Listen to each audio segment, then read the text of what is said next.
এতেকাফ ভেঙে যায় কি কি কাজ করলে? এতেকাফ ভেঙে যায় এতেকাফ করার পর কেউ যদি মসজিদ থেকে শরিয়া গ্রাহ্য ওযর ছাড়া বের হয়ে যায়। এতেকাফ করতে আসছেন, এতেকাফ করতে আসার পরে আপনি বাহিরে চলে গেছেন, একটু মার্কেটিং করা দরকার সামনে, তাহলে আপনার এতেকাফ ভেঙে যাবে। শরিয়া গ্রাহ্য ওযর কি? আপনি ওয়াশরুমে যাওয়া লাগছে, এই জন্য আপনি যেতে পারেন।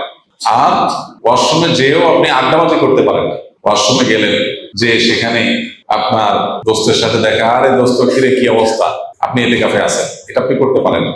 দ্রুততার সাথে ওয়াশরুমের কাজ সেরে চলে আসবেন। এর বাইরে মসজিদে যাওয়ার আমাদের নেসেসারি একেবারে খুব না হলে নয় এরকম আমাদের ইম্পর্টেন্ট নিড বা প্রয়োজন আর কি আছে? খাওয়া দাওয়া আছে। খাওয়া দাওয়া আজকের যুগে বিশেষ করে এমন জায়গা খুব কম আছে যেখানে খাবার মসজিদে দিয়ে যাওয়ার মতো ব্যবস্থা একেবারে নাই। বাসা বাড়িতে লোকজন আছে, কেউ না কেউ খাবার দিয়ে যেতে পারে, কাউকে রিকোয়েস্ট করলেও কেউ দিয়ে যেতে পারে। অতএব এরকম ব্যবস্থা যদি থাকে তাহলে খাবারের জন্য বাইরে যাওয়া জায়েজ নাই।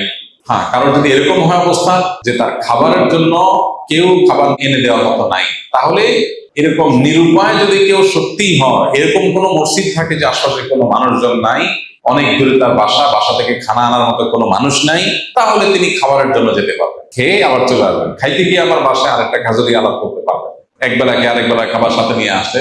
এইভাবে না হলে নয়, এরকম নেই থাকলে শুধু বাইরে হতে পারবেন। এছাড়া যদি তিনি বাইর হন তাহলে তার এতেকাফ ভেঙে যাবে।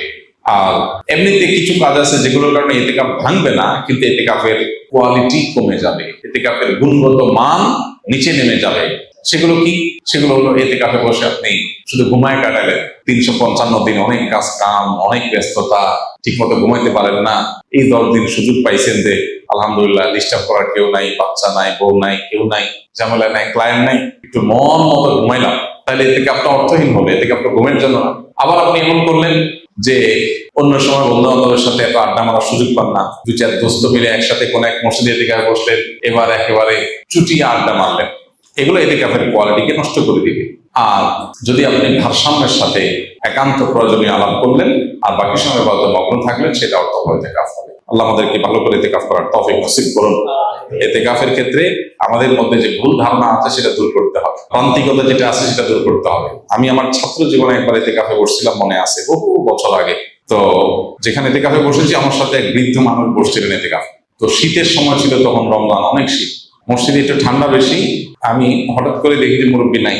তো দেখলাম মুরব্বী কই গেল, ওয়াশরুম গেলে এত সময় লাগার কথা না, করে তাকায় দেখি যে মসজিদের সামনে বাইরে ঘাস বিছানো মাঠ, উনি ওখানে রোদ পোহাইতেছে। পরে বললাম, মসজিদে বললাম, চাচা এতেকাফ অবস্থা তো রোদ পোহাতে বাইরে যাওয়া যাবে না। উনি খুব জোরে ধমক দিলেন। আমি ছোট ছিলাম, মাদ্রাসা পড়ি তখন। বলছে, হ্যাঁ তোমার মাথা, এতেকাফ ভাঙা এত সোজা মিয়া, আমি কি কারোর সাথে কথা বলতেছি, আমি রোদ পোহাইতেছি। এরকম ধারণা আমাদের সমাজে অনেকের মধ্যে আছে। আরেকজনকে আমি দেখছি, আমি আমার মসজিদে, উনি এতেকাফ করতে আসছেন, পরে হঠাৎ দেখি নাই, অনেকক্ষণ পরে আসছে, কেউ কই আসেন, বলে আমি ধান রোদ দিতে গেছিলাম, ধান শুকাইতে গেছি, ধান টান শুকায় আবার উনি চলে আসছেন এতেকাফ। তো যদি কারোর এরকম নিড থাকে যে তার বাহিরে কাজ করতে হয়, যেমন অফিসে জব করতে হয়, তার ছুটি নাই, কোনোভাবে ছুটি ম্যানেজ করতে পারেন নাই তিনি, তাহলে তিনি নফল এতেকাফ করতে পারেন। কিভাবে? মসজিদে গাঁটি বসকা থাকলো, যখন বাইরে চলে গেলেন তার এতেকাফ শেষ হয়ে গেল, যখন ঢুকলেন যতক্ষণ থাকলেন ততক্ষণ এতেকাফের নিয়ত করে থাকলেন, তাড়াতাড়ি ইবাদতটা মসজিদে ভালোভাবে হয় বাসার চাইতে, সেই নিয়তে থাকলেন, এটা হতে পারে। কিন্তু সুন্নাহ মাসনুন যে এতেকাফ, সেটা হলো পরিপূর্ণ সময়টা, দিন রাত পুরোটা সময় মসজিদে থাকা। নারীদের জন্য রমজানে এমন বিশেষ কি আমল আছে যা আখিরাতে মুক্তির পথ হবে? রমজান মাসে আমাদের জন্য, সবার জন্য যে কমন আমল আছে, সকল গুনাহ থেকে বেঁচে থাকা, চোখের গুনাহ, কানের গুনাহ, মনের গুনাহ, এগুলো থেকে বেঁচে থাকা, এটা নারী পুরুষ সকলের জন্য প্রযোজ্য।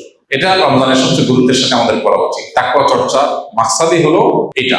এর পাশাপাশি কোরআনে কারীমের তেলাওয়াতে বেশি মনোযোগ দেওয়া দরকার। মা বোনরা বাসা বাড়ির কাজের জন্য তারা অনেক সময় ধরে কাজে ব্যস্ত থাকতে হয়, সেজন্য তারা কাজের ফাঁকে ফাঁকে জিকির, আজকার, তাসবিহ, দুরূদ, আল্লাহ স্মরণ, এই জিনিসগুলো তারা বেশি বেশি করে করতে পারে। এবং যত ব্যস্ততায় থাকুক না কেন, ইফতার বেশ কয়েক মিনিট আগে সব কাজ বন্ধ করে দোয়ায় মনোনিবেশ করা, সাহারির সময় থালা বাসন নিয়ে ব্যস্ত না হয়ে কিছু সময় দোয়ায় মনোযোগ দেওয়া, আমলে মনোযোগ দেওয়া দরকার। বাকি সময়গুলোতে কাজ করলেও আল্লাহ জিকির স্মরণ থাকলে আল্লাহ তাআলা ইনশাআল্লাহ পূর্ণ আজর দিবেন। তাছাড়া তারা অন্যদের ইফতারের ব্যবস্থা করতেছেন, সেজন্য বিপুল পরিমাণ সওয়াব মা বোনরা অর্জন করতে পারেন যদি নিয়ত করেন, আশা করেন আল্লাহর কাছে, ইহতিসাবুল আজর করেন যে আল্লাহ, আমি ফ্যামিলির সবার ইফতারের ব্যবস্থা করছি, যে ব্যক্তি রোজাদারকে ইফতার করা সে তার পরিমাণ সওয়াব পায়, আমি আমাকে সওয়াব দিয়েছে, সে আশা যদি থাকে, আশা করে যে তিনি সে আজর আল্লাহর কাছ থেকে পেয়ে যাবে।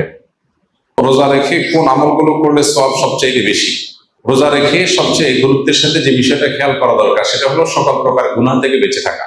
আমি রোজা আছি, আমি গীবত করবো না, আমি রোজা আছি ঝগড়া করবো না, আমি রোজা আছি গালমন্দ করবো না, আমি রোজা আছি মিথ্যা কথা বলবো না, আমি রোজা আছি হারাম কোনো জিনিস ফেসবুকে, ইউটিউবে, মোবাইলের বাইরে, অফলাইনে, অনলাইনে কোনোভাবে দেখবো না। এই জিনিসটা হলো রোজার মধ্যে সবচেয়ে গুরুত্বের সাথে আমাদের করা দরকার। আমরা বেশিরভাগ মানুষ নফল আমল করি, ফরজের খবর নেই। আমরা কোরআন তেলাওয়াত করি, আমরা ওয়াজ শুনি, আমরা জিকির আজকার করি, কিন্তু আমি মোবাইলে খারাপ জিনিস দেখি, ভিডিও দেখি, মিউজিক শুনি, ইচ্ছায় অনিচ্ছায় আমার জ্ঞাতসারে গুনাহ করি, তাহলে আমার রোজার পুরো ফজিলতটা নষ্ট হয়ে যায়। নবী সাল্লাল্লাহু আলাইহি ওয়াসাল্লাম বলেছেন, রুব্বা সাইমিন লাইসা লাহু মিন সিয়ামিহি ইল্লাল জু, বহু রোজাদার আছে রোজা থেকে উপোস থাকা ছাড়া তার কোনো উপকার হয় না।